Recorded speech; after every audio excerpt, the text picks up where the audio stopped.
Olá, pessoal. Vamos dar início à nossa aula. E o tema da nossa aula hoje é principais doenças endócrinas em cães e gatos. Então, eu decidi falar sobre esse tema porque a gente percebe que é um tema muito comum na medicina. Então, a gente já tem muitos casos aí de diagnóstico de hipotireoidismo, de diabetes, hiperadrenocorticismo, que é a síndrome de Cushing, e algumas outras alterações por excesso de hormônio. Então, nos cães não é diferente, principalmente na fase idosa, esses pacientes começam a manifestar algumas endocrinopatias, e muitas vezes pode ser uma endocrinopatia por causa iatrogênica, por uso indevido do corticóide, o paciente pode desenvolver uma doença endócrina também. Então, vamos lá para algumas das mais importantes, eu selecionei aqui para a gente falar. Então, a gente vai falar um pouquinho sobre diabetes mellitus, sobre o hipotireoidismo, hipertireoidismo e o hiperadrenocorticismo. São as principais doenças endócrinas aí que acometem cães e gatos. Então, o diabetes mellitus, ele pode cometer tanto cães quanto gatos também, tá? Ela é uma doença de origem endócrina, ela é crônica, e ela é caracterizada por aumento do açúcar no sangue, né, hiperglicemia, e resultado de uma deficiência na produção de insulina, né, suficiente para a necessidade do animal. E ela também faz uma incapacidade de utilização da insulina no organismo do animal. Então, os sinais principais de um paciente que possa ser sugestivo de doença endócrina relacionada com diabetes seria perda de peso, muitas vezes vai sendo progressiva essa perda, né? Aumento da ingestão de água, então ele bebe muita água, ele urina muito, tem um apetite voraz, né? E muitas vezes surgem complicações como aparecimento de catarata, então a alteração ocular também está bem presente no paciente diabético, né? Pancreatite, infecções bacterianas secundárias, né? Riscos são diminuídos se a doença for controlada, então quanto antes a gente diagnosticar a doença, melhor vai ser para o paciente, e aí ele vai ser cuidado de uma forma mais assertiva, né? E ele vai ter uma longevidade, uma qualidade de vida melhor, né? E ela não tem cura, a gente sabe, né? Mas ela pode ser tratada com sucesso. Eu acredito que dos meus atendimentos, essa é uma doença que eu já atendi e que dá muito trabalho, principalmente se o animal tem algumas outras comorbidades associadas. Paciente idoso que tenha mais alguma outra alteração, seja ela cardíaca ou renal, paciente, por exemplo, que ainda não é castrada, uma fêmea, por exemplo, tem alteração dos seus hormônios, e isso também pode influenciar no aumento da glicemia desse paciente, então a gente pede muitas vezes para castrar o paciente, para a gente melhorar um pouco o quadro aí da hiperglicemia, e ela é também influenciada por alterações diretamente no órgão que produz a insulina, né, que seria o pâncreas. Então, os fatores que podem predispor ao aparecimento dessa doença são excesso de peso, então, pacientes que comem uma ração em péssima qualidade, que está no sobrepeso, que come uma dieta desbalanceada aí, né, que tem muita ingestão de alimentos calóricos, ele tem uma predisposição maior a ter, né, diabetes mellitus, anomalias hormonais, ou seja, a genética daquele cão, ou daquele gato, ou daquela raça, já tem uma predisposição para desenvolver o diabetes, né? Às vezes ele pode ter também anomalias hormonais que influenciam nos hormônios aí de insulina e glucagon também, né? Estresse e certos tipos de medicamentos também podem induzir e influenciar o paciente a desenvolver uma diabetes, tá? Então, quais são as medidas, né, que a gente teria que tomar preventivas para evitar que esse paciente tenha aí uma diabetes precoce, né, uma diabetes aí juvenil, muitas vezes, uma diabetes que teria que vir com a fase mais idosa e ele já com 4, 5, 6 anos já começa a desenvolver. A gente tem que fazer todo o acompanhamento, ir periodicamente ao veterinário, a cada 6 meses ou um ano, né? E todo o acompanhamento com exames. Quais são esses exames que a gente deve solicitar, né? Sempre um check-up de sangue, né? Um check-up sanguíneo com hemogramas, funções hepáticas, funções renais. Muitas vezes a gente pede dosagem de glicose. E também solicitem sempre exame de urina, é um exame que nós, médicos veterinários, realizamos muito pouco, né? Então, a gente pode realizar mais, porque esse exame pode demonstrar aí que está saindo glicose na urina também, já é um marcador e um demonstrativo de que a gente possa estar diante de um paciente que esteja desenvolvendo diabetes. Então, vamos ter que, muitas vezes, fazer exames mais aprofundados, que seria exame de ultrassom, fazer a curva glicêmica, que é acompanhar com mais dosagens de glicose, né, e o animal em jejum, para estar acompanhando o início e depois com alimentação também. E a gente tem que sempre estar fazendo acompanhamento com o médico veterinário e, se possível, com um especialista aí na parte que o paciente fechado de endocrinopatia. Se é diabético, gente, é melhor encaminhar para um endocrinologista do que ficar tratando e, às vezes, não está conseguindo controlar a diabetes do paciente. Então, para tratar esses pacientes com diabetes, a gente vai ter que manter ele no uso da insulina, principalmente se ele tiver com hiperglicemia, né? Alimentação e dieta são extremamente importantes. Está comendo uma alimentação natural ou uma dieta industrial? Existem no mercado as rações já específicas para o paciente que tem diabetes, mas muitas vezes vai ser melhor manter ele uma alimentação natural, específica e formulada por um médico veterinário que tem aí especialidade em nutrição animal. Exercícios, atividades físicas são muito importantes porque eles, mesmo tendo alterações, né, e sendo pacientes que a gente tem que dar um carinho, uma atenção maior, e muitas vezes eles são idosos, a gente pede para fazer o exercício no tempo deles, né, atividade física no tempo deles, a gente pede para manter a sua caminhada diária, seu passeio diário, sua brincadeira diária, para não influenciar muito esse paciente a ter aí ficar um paciente parasitado, né? Um paciente muito quietinho, sem movimento, né? Então, ele deve sim continuar a sua vida ativa. E sempre que ele fechar um diagnóstico de diabetes, a gente tem que sempre seguir com acompanhamento e tratamento a cada 3 meses com o médico veterinário que o atendeu.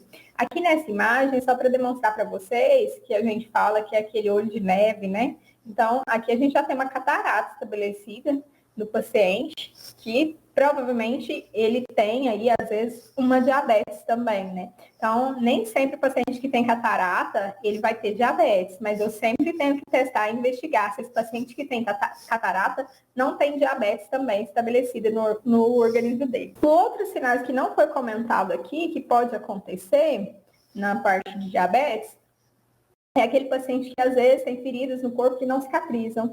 Ou muitas vezes ele pode vir com uma falha. Já atendi alguns gatos, por exemplo, que vem com falha no pelame, né? E aí depois você vai fazer a investigação, ele era diabético. Então, alterações dermatológicas também são muito comuns de ocorrerem no paciente que tem diabetes, tá? Hipotiroidismo.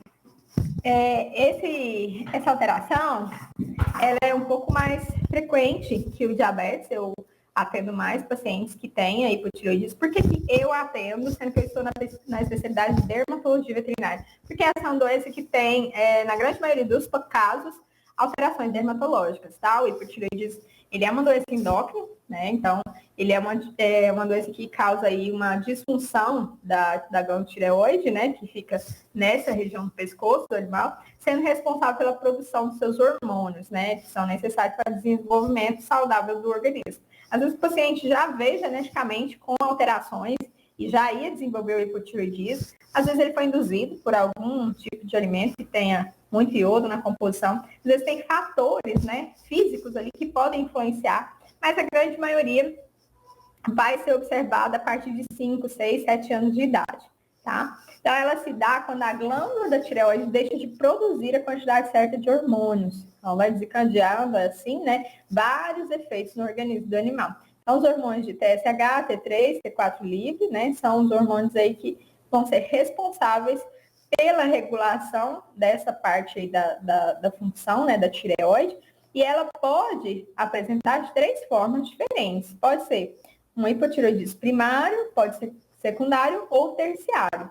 Então, à medida que a gente vai fazendo os exames e vai aprofundando, a gente vai entendendo, né?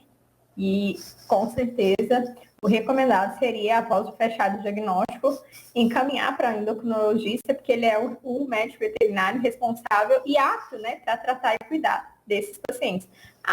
Posso tratar um hipotireoidismo sendo um clínico geral? Se você tem experiência na área e já consegue realizar todos os exames, né, e fazer todo um acompanhamento, não vejo por que não, né? Mas eu acredito que essas são doenças complexas e o hipotireoidismo não é tão simples assim de diagnosticar. Então, eu que acompanho às vezes os pacientes para triagem de exames, quando eles finalizam, eu falo, olha, a gente prefere a opção de encaminhar para um endocrinologista e você acompanhar com ele. Então, a grande maioria dos tutores optam em acompanhar com o endócrino e a gente fica muito feliz com isso. Mas quando não fazem acompanhamento com o endócrino, é muito ruim você atender o caso, né, e fechar todo um diagnóstico e não tratar o paciente. Então, pelo menos dar um conforto e uma qualidade de vida para o paciente. Acho interessante, né, a gente fazer e às vezes pedir para assinar termo, ou orientar, né, e falar que é um clínico, né, que está ali fazendo acompanhamento e que foi orientado e encaminhado, porque se der algum problema, você já está ali, né, todo respaldado, tá? Então, hipotireoidismo, quais são os sinais, né, desse paciente que tem hipotireoidismo? Principalmente a obesidade, eu deixei ela marcada aqui porque esse é um sinal muito forte, só que assim, tem que ficar muito atento, porque às vezes o paciente começa a engordar na fase ali entre 6 e 7 anos de idade, mas ele já vinha tendo um aumento de peso progressivo, mas esses pacientes nem sempre eles comem muito. Eles comem normal, na quantidade normal, não são aqueles pacientes tipo diabético que tem polifagia, né, que é aquela fome exagerada, que nunca cessa, mas eles começam a ter um ganho de peso exagerado, tá? E começa a ter falhas no pelo, né, que é a alopecia, pelagem fica muito ressecada, muitas vezes eu vejo paciente com seborreia, né, com hiperpigmentação, aumento ali da quantidade de melanina, né, nesses pelos, escurecimento, né, hiperqueratose, uma pele fica mais espessada, mais descamativa, uma foliculite, que é infecções bacterianas secundárias, né, piodermite, furunculose. Animal, muitas vezes, se o tutor é muito observativo e esse sinal vem aí com frequência nesse paciente, ele começa a manifestar letargia, que é aquele cãozinho que fica mais tempo quietinho, desanimado, acobranhado, né? E um dos sinais muito importantes também do hipotireoidismo é o paciente que tem um sono constante. Ou seja, aquele paciente que costuma dormir muito o dia todo. Então, esse paciente, ele muitas vezes já demonstra sinais para a gente, né? E a gente passa despercebido. Então, ele é um paciente que, ele está idoso, né? Então, ele dorme demais. Mas ele dorme demais, ele engordou muito, ele tem aí uma alteração hepática, por exemplo, de gordura no fígado, tem um colesterol alto, alguns exames já vão nos apontando uma fosfatase alcalina alta, então isso já são sinais, né, de demonstração. Ele sempre teve aí uma otite, né, no ouvido, um cerúmen, uma formação de cera, uma leve coceira, doutora. O pelo cai muito, né, cai muito esse pelo. Então já sintomas aí relacionados com o hipotireoidismo. A gente observa que tem cães que sentem muito frio, né? Então, ele procura fontes de calor constantemente. Bradicardíaca, né? Que é a diminuição cardíaca, que é a diminuição da frequência cardíaca. Intolerância ao exercício, então ele está obeso, está gordo, não está comendo tanto para estar com aquela gordura toda, né? E ele tem intolerância ao exercício, né? A tireoide, ela fica similar à do homem, né? E aí, se você palpa, ela está aumentada, mas é difícil avaliar isso em cães e gatos. Em gatos, talvez seja melhor, né? Localiza-se à frente da traqueia, dividida em duas partes, uma do lado direito e outra do lado esquerdo. As faces do animal, que é esse olhar, né, da face dele, alguns demonstram bem claro para a gente, quando tem hipotireoidismo, que é uma face trágica, né? Ou mixedema. O animal fica com aquele rosto caído, né? Como se ele estivesse triste o tempo todo. E ele tem aí também nessa pele acúmulo de ácido hialurônico, né? Ocorrendo coceira, perda de elasticidade, além de feridas de difícil cicatrização. Ou até mesmo o animal pode entrar em um coma. Então, quanto antes a gente fechar o diagnóstico, melhor vai ser para o paciente, né? E aí a qualidade de vida que esse paciente vai ter vai ser melhor, tá? Porque ele sente um incômodo muito grande e ele tem alterações fisiológicas no seu organismo também, que podem prejudicar o processo aí de fisiologia do organismo. O diagnóstico, como eu disse, não é tão simples, né? Porque os hormônios que circulam em pequenas quantidades, né? Eles não podem, muitas vezes, ser mensurados dependendo do estágio, né? Que esse hipotireoidismo está se manifestando. Então, é interessante fazer, sim, as dosagens, né? Dos hormônios tireoidianos, Só que, no entanto, não deve contar os hormônios enquanto o animal apresentar qualquer outra alteração ou afecção concorrente, ou que já esteja usando medicamento para um outro problema. Então, nos dois casos também podem ser apresentados baixos níveis de hormônio tiroidiano. Então, tem que saber o momento correto de fazer a dosagem também, e sempre laboratórios veterinários, tá? De confiança, e que sejam exames aí que a gente já tenha costume de enviar para o endocrinologista acompanhar esses exames, né, e ter aí um resultado bem assertivo para que ele possa iniciar o seu protocolo de tratamento. O diagnóstico do hipotireoidismo, eu vou associar meu exame físico. Muitas vezes eu não vou ter aí uma resposta de todos os exames que eu já realizei. Aí eu posso fazer até uma biópsia de pele, de repente, para ver se vai ter alguma alteração em um padrão condizente com hipotireoidismo também. Radiografias são importantes, ultrassom é extremamente importante, porque eu vou ver o quê? Fígado gorduroso, às vezes aumento especialmente da vesícula biliar. Muitas vezes eu não vou ver nada de adrenal alterada, né? E os outros órgãos também, rim, né? Vão estar todos dentro dos valores normais ali. E eu vejo alteração mais hepática, né? De infiltrado gorduroso mais no fígado. Aí eu peço exames laboratoriais, como hemograma, bioquímica, exame de urina também, porque o paciente pode começar a desenvolver uma leve cistite, né? Ou alguma alteração urinária. Eu peço os exames de dosagem em jejum, de no mínimo 8, no máximo 12 horas, de TSH, T3 e T4, tá? Às vezes, só o TSH e T3 já me mostra muita coisa. E o tratamento para o hipotireoidismo seria a levotiroxina. Então, a gente sempre pede para fazer de acordo com o peso do paciente. E iniciar o protocolo de tratamento, se possível, com um profissional da área de endocrinologia. Por quê? Esse paciente ele vai ter que ser avaliado a cada mês, sempre vai ter que ser, às vezes, pesado, né? E a gente ajustar a dose, porque muitas vezes o paciente emagrece. Então, tem que sempre estar ajustando a dose desse paciente, para que depois ele fique numa dose de controle para manutenção, tá, da doença. Então, esses aqui são quadros, né, bem clássicos e bem comuns do paciente que tem hipotireoidismo. A gente vê mais hipotireoidismo em cães, tá, do que em gatos. Acho que eu nunca atendi um gato com hipotireoidismo, mas cães tem bastante. Já vi relatos de cães que desenvolveram hipotireoidismo por conta dos patês, aqueles patês e sachês, os enlatados em si, né? Os enlatados, eles podem ter uma quantidade maior de iodo, né, que pode estimular a ter aí alteração de bócio, alteração de hipotireoidismo. E outra questão que eu vi também de alguns trabalhos é que a coleira que passa no pescoço, sem ser a peitoral, a que passa aqui no pescoço mesmo, aquela que enforca, ela pode estar fazendo uma pressão aqui nessa região das glândulas que pode alterar e fazer com que o paciente também desenvolva hipotireoidismo. E são relatos não muito antigos, né? São relatos que estão surgindo e que a gente pode fazer uma comparação também. Não tem muitos estudos, mas alguns já começam a apontar para isso. Aqui a gente tem o quê? Olha o paciente na parte de score corporal, né, desse paciente.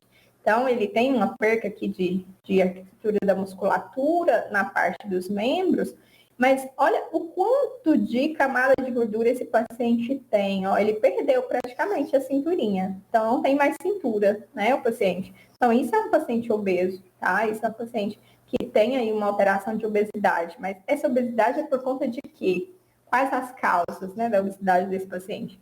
Esse é um paciente clássico de hipotireoidismo que tem lesões na pele que são muitas vezes confundidas com dermatofitose, que é fungo patogênico. Então, aqui eu posso muito bem pensar, né, em um animal com dermatofitose, mas quando eu olho uma falha nesse pelame, né, com colaretes e crostas e descamação e alopecia, juntamente com o contexto do animal como um todo, que ele é um animal obeso, eu não penso somente em uma doença de pele, tá? E eu ainda pergunto, esse animal coça? Não muito.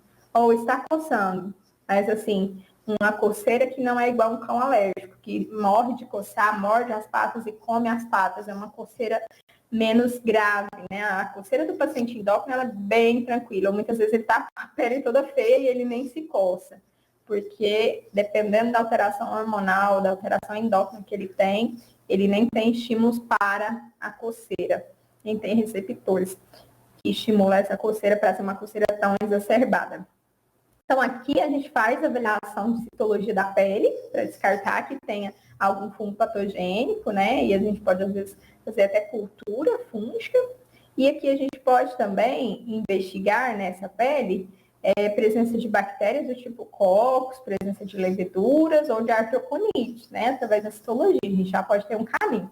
Geralmente, o paciente que tem hipotireoidismo, a gente encontra muita bactéria do tipo Coccus, porque ele tem uma piodermite, né, uma infecção bacteriana secundária a uma doença de base. Qual é a doença de base do paciente? O hipotireoidismo. E as orelhas desses pacientes também podem ser acometidas por uma quantidade muito grande de cerúmen. E aí, quando forma muito cerúmen, né, com cera marrom nessas orelhas, a gente faz a citologia e observa muita infecção secundária, seja infecção mista ou até mesmo a levedura do tipo malacésia gosta muito de estar no conduto dos pacientes que tenham doença endócrina, tá? Uma endocrinopatia como o hipotireoidismo. Então, a gente tem que tratar os ouvidos, a gente tem que usar shampoo correto para esse caso aqui, até a gente fechar o diagnóstico, que não é do dia para a noite, tá? Endocrinologia, o paciente precisa ir para o consultório ou por uma clínica para fazer exames de dosagem. Depois que ele fez os exames de dosagem, demora em torno de 10 a 15 dias para sair o resultado. Aí, e nisso, o paciente já tem que ser cuidado de um aumento de colesterol que esteja muito alto, o paciente já tem que ser cuidado com a parte aí de exercícios, alimentação, que é muito importante. Se o paciente está com alteração de gordura no fígado, por exemplo, aí a gente já tem que fazer uma dieta rica em fibras e pouco calórica, né? E exercício, porque ele já está no sobrepeso, né? Então, tentar aí fazer umas caminhadinhas, uns passeios, mas muitas vezes o paciente tem hipotireoidismo, ele vai ter uma intolerância, né, ao exercício. Saindo o teste da dosagem, né, de TSH, T3, T4, dando baixo todos esses hormônios, né, ou um normal e o outro abaixo, a gente considera que o paciente tem hipotireoidismo, sim. E outro sinal muito importante, que é clássico no hipotireoidismo, é essa cauda de rato.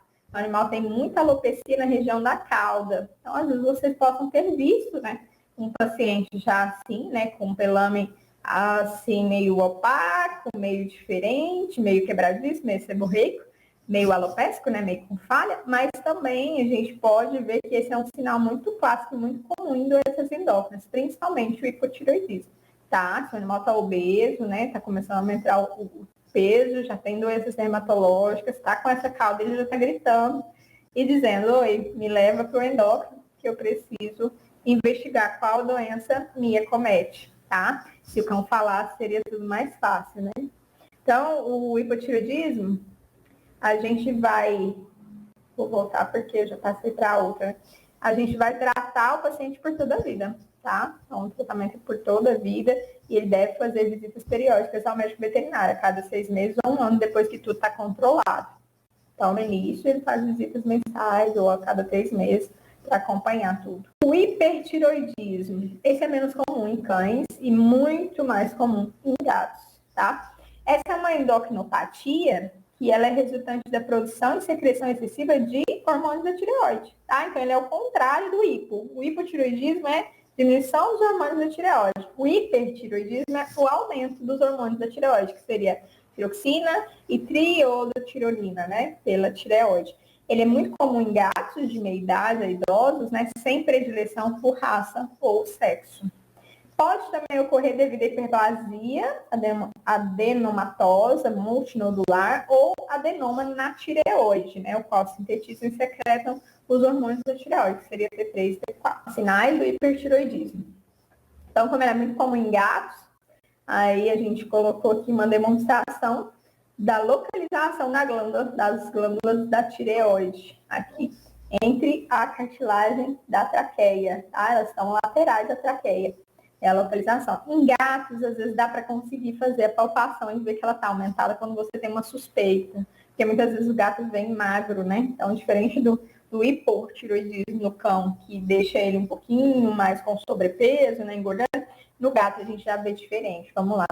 Eu vejo um gato com hipertireoidismo, né? Fazendo o quê? Poliúria, então ele urina várias vezes, ele bebe muita água, né? Polidipsia. Ele tem um aumento da taxa de filtração glomerular, ele tem perda de peso, então é um animal que faz aí um emagrecimento, né, progressivo.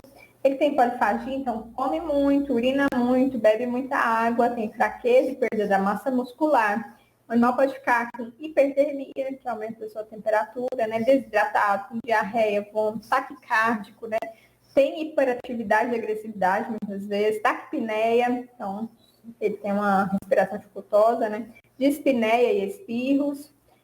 Anormalidades dermatológicas podem ocorrer também. Muitas vezes eu vejo mais alopecia, né? Que é falhas do pelame.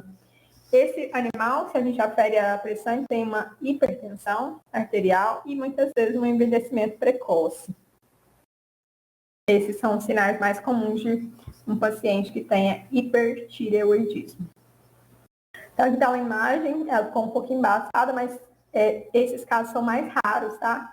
É pouco frequente a gente pegar gatos com hipertireoidismo. Então, esse aí seria um felino idoso, a gente pega muito paciente idoso, né, com alterações endócrinas. Então, um felino idoso, de 12 anos de idade, com um estágio já bem avançado de hipertireoidismo. Então, muito magro, né, e ele está com uma posição aí de que ele não está legal, né? Ele está meio que inclinadinho aí na posição de ventroflexão cervical, como se ele estivesse querendo fazer uma flexão. Ele não sente dor, né, também. Sente várias alterações aí em conjunto com alteração hormonal, causando aí, né, no organismo dele. O tratamento pode ser medicamentoso, né, por administração de medicações diárias, remoção do tecido glandular e tratamento com iodo radioativo. Dessas três opções, apenas a cirurgia, a aplicação de iodo radioativo que leva à cura. Então, quando você usa apenas o medicamento, ele mantém um controle da enfermidade, mas ele não trata, ele não cura a enfermidade. O hiperadrenocorticismo já é uma alteração diferente, né? A gente já observa alguns sinais aí mais clássicos e que vão dar uma apresentação um pouco diferente dessas três outras que eu já citei. Então, essa aqui é uma doença que pode ser genética, né? Pode ter aí uma predileção, mas ela também pode ser desencadeada pelo uso indevido do corticoide, tá? Uso indevido e abusivo, que muitas vezes os tutores medicam, né, com orientação de agropecuária, ou às vezes orientação de balcão, ou o médico veterinário passou a medicação uma vez para a pele ou para uma ferida e ele usa continuamente, nunca vai ao médico especialista ali para fechar um diagnóstico e entender o que é a doença, né? Então, esse uso indevido para algumas doenças que são doenças autoimunes, por exemplo, que não tem cura, né, e vai usando sem fazer a retirada, o desmame, isso pode levar a um hiperadrenocorticismo iatrogênico, tá?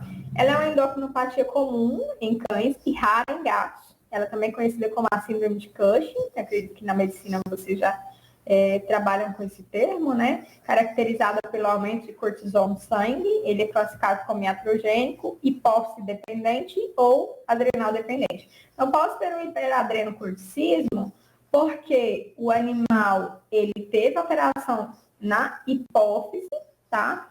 Ou porque o animal teve uma alteração na adrenal, um tumor de adrenal, algo levou a esse hiperadreno. Mas também eu posso ter um hiperadrenocorticismo em cães por uso indevido de corticosteroides. Então, o hiperadreno iatrogênico, ele é causado por uso de medicamentos, né? E é uma condição relativamente comum, causada pelo uso crônico ou por tempo prolongado de corticoides, inclusive tópicos, tá? Então, a endócrina que me acompanha, ela fala, não faça dosagens se o paciente tiver feito o uso de corticoide tópico. Ah, mas ele não fez nada oral? Não, mas pode influenciar e pode induzir na resposta aí do exame e do teste. Então, olha só, o uso de corticoide tópico, inclusive pomadas e medicamentos para otite, eles podem induzir a um hiperadreno iatrogênico, tá? Então, muitas vezes, o paciente passa só uma pomadinha que tem aquela que tem Dexa, né? Aquela que tem triacinolona, aquela que tem hidrocortisona, por exemplo. Eu uso um produto do ouvido, né? Aquele que tem dexametasona, com lidocaína e antibiótico e antifúngico. Para tratar, ele melhora, mas depois volta e eu pingo depois e fica tudo muito bom. Então, assim, esse ida e vinda de tratamentos para uma otite recidivante, sem descobrir a causa de base, pode dar muito ruim, porque esse paciente ele pode estar fazendo aí uma absorção do corticóide via tópica, né? E sendo induzida a formação de um hiperadrenocorticismo.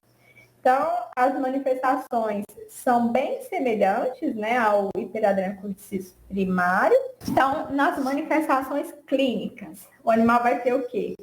Poliúria, então ele vai ter excesso na quantidade de urina. Polidipsia, vai beber muita água, né, sede em excesso. Polifagia, vai ter fome exagerada. Então, por isso que essas endocrinopatias são bem complexas e tem que fazer um diagnóstico diferencial bem assertivo, porque se parecem muito. Vocês viram que o hipotireoidismo, o animal até que não tem muita polifagia, mas no diabetes eu já vejo. No hipertireoidismo, o paciente pode, né? Às vezes ele pode também fazer algumas outras alterações que estão bem comuns em todas, tá? Então, a gente tem que ficar atento. Fraqueza muscular, o cão afetado perde a capacidade de subir e descer de lugares, perde agilidade, em casos mais avançados, essa doença pode levar à impotência funcional dos membros. Então, o paciente, muitas vezes, ele tem ali um abdômen bem abaulado, mas ele tem ali uma fraqueza muscular, né? Pode ter dificuldade respiratória, fica bem ofegante, né? A imunidade sempre muito baixa, né? Ele apresenta infecções urinárias recidivantes e também infecções na pele. Quanto aos exames de alteração laboratorial, vou ter um aumento expressivo da FA, que é a fosfatase alcalina, hemoconcentração, né? O sangue vai estar muito concentrado, a quantidade de glóbulos vermelhos que fica próximo ou maior que o limite superior da referência. Trombocitose, que vai ser o aumento das plaquetas. Urina bem diluída, nem sempre, tá? No hiperadreno, muitas vezes eu posso ter até uma cistite. O animal pode estar começando no início do hiperadreno. Eu posso ter uma urina um pouco concentrada também. Principais alterações cutâneas, então eu também atendo casos de que vieram para mim com a queixa dermatológica, o paciente tinha, na verdade, após a investigação, a historinha, a anamnese e toda a parte de exames laboratoriais, né, juntamente com o quadro de exame físico, né, avaliação física do paciente, a gente fecha um diagnóstico aí de hiperadreno após todos os exames, juntamente com todo o histórico e anamnese do paciente. Então, com a parte de pele, eu vejo alopecia, que é falha, queda do pelo, né? Hipotricose, pouca crescimento dos pelos, né? Então, o pelo fica meio rarefeito ali. Pelame seco, com hiperpigmentação cutânea, né? Também posso ter. Atrofia cutânea. Então, se você passa a mão no abdômen do paciente, a gente pega, parece uma pele de pergaminho, né? Porque é uma pele muito fina. Telangiectasia. A pele está fina e os vasos são totalmente visíveis, né? Principalmente no abdômen. Eles têm deficiência também na cicatrização. Quem tem deficiência na cicatrização? O diabético também. Tem calcinose cutânea, que são placas. Elas parecem muito com pústulas, né? Mas são placas de calcificação sobre a pele, ou mesmo sobre esta, né? Podendo ocorrer ulceração. Piodermite recidivante, esses pacientes também fazem muita crosta, coloretes epidérmicos, né, e muita infecção bacteriana secundária. Então, esse é o clássico, né? Esse aqui é uma alteração de livro, né? A gente pega muito essas visualizações em livro, que é o paciente com hiperadrenocorticismo, demonstrando os sinais clássicos, né, clínicos aí de um paciente que tem hiperadreno. Olhem só o tanto que o abdômen fica abaulado. Olha só, tanto de rarefação, né, pilose, alopecia, né, com falha no pelame, hipotricose, pouco pelo, né, pouca formação de pelame, vai ficando pelo rarefeito, né. O paciente, muitas vezes, ele tem dificuldades aí de locomoção também, e é um paciente que ele vai estar sempre com fome, com muita fome mesmo, e bebe muita água e urina muito também. Então, esses são os principais sinais aí que a gente observa visualmente. Aí depois você vai fazer os exames, tudo tá ali bem completo e bonitinho. Então, eu recomendo Além dos check-ups, ultrassom abdominal e exame de urina, tá? São importantes para descartar aí que esse paciente não esteja fazendo uma cistite. Diagnóstico. Exame físico, laboratoriais, as dosagens hormonais vão depender. Por quê? No hipotireoidismo e no hiperadrenal-corticismo, se o paciente tiver com colesterol muito alto, às vezes trata-se o colesterol, a hiperlipidemia desse paciente, para depois a gente fazer dosagem, para não dar muito alterado nas nossas dosagens, tá?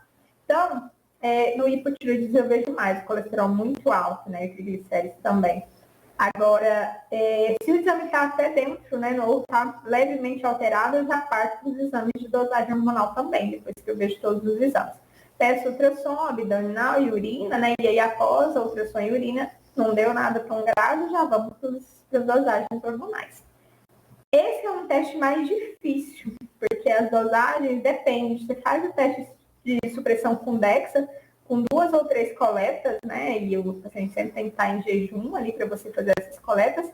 Ou você faz o teste de estimulação com a CTH. Esse é um teste mais difícil, eu nunca realizei, sempre encaminho para endócrino. Mas o teste de supressão eu já tenho feito e é um teste assim que são 3 coletas ao dia, pensa. Você coleta de manhã, no horário do almoço e final do dia.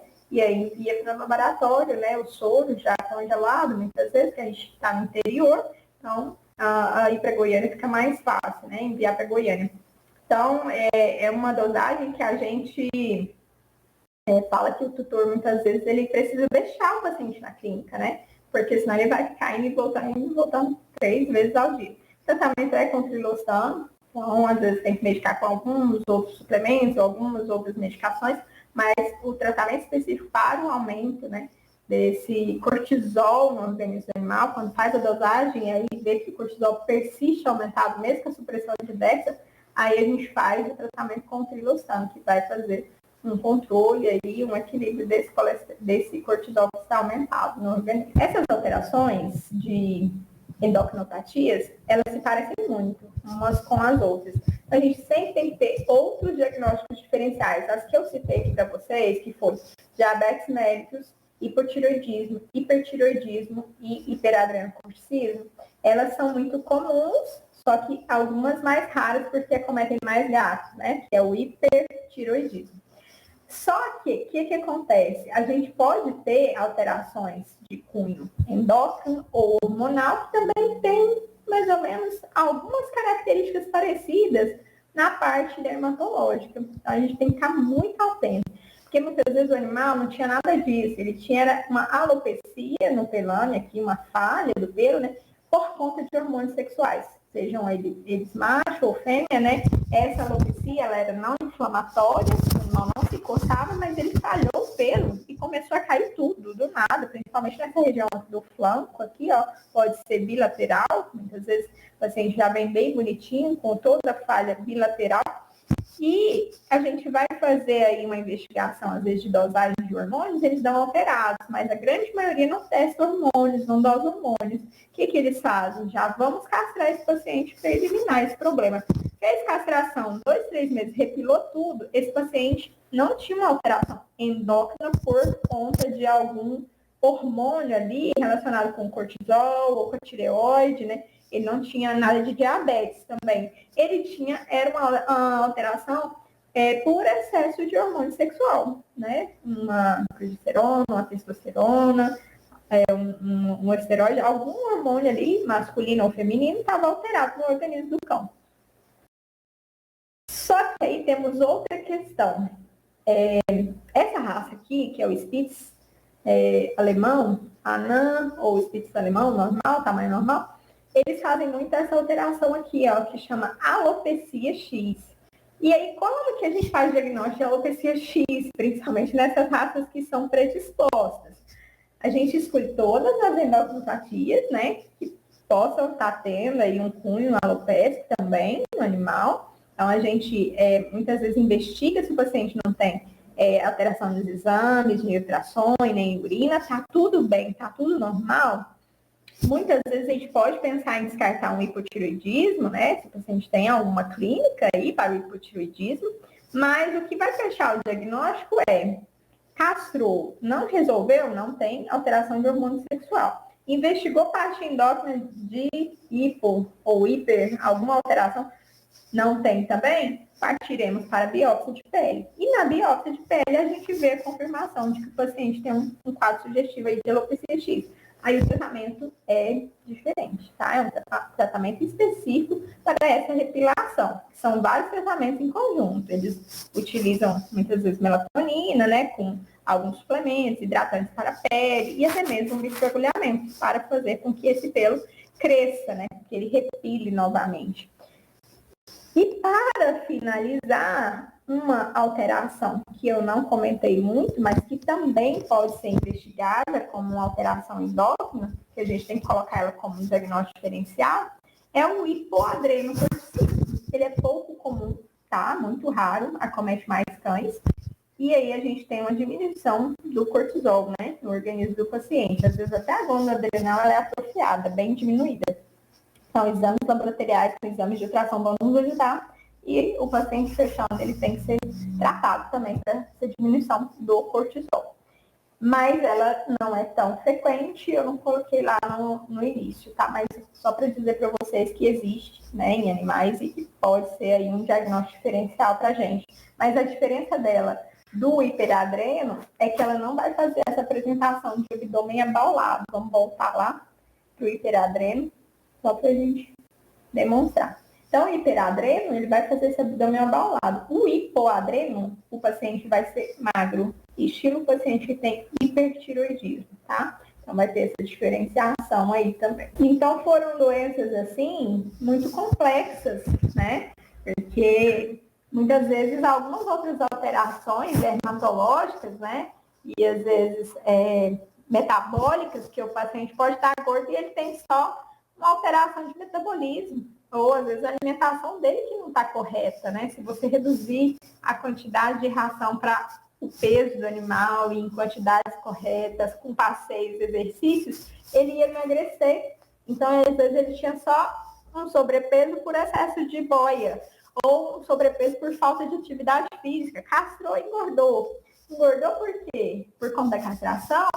Nem sempre é por conta da retirada dos hormônios. Às vezes o paciente parou de passear também, né? Mas para além dessas questões, a gente tem que pensar nas de doenças, né? Que são muito comuns e algumas raças têm predisposição para certos tipos de endocrinopatias, tá? E a gente deve sempre, né, investigar, o clínico está ali, atender o caso, não consegue resolver, encaminha o paciente, tá? Para o endocrinologista, para que ela possa acompanhar e conseguir medicar de forma mais assertiva. Ok? É isso.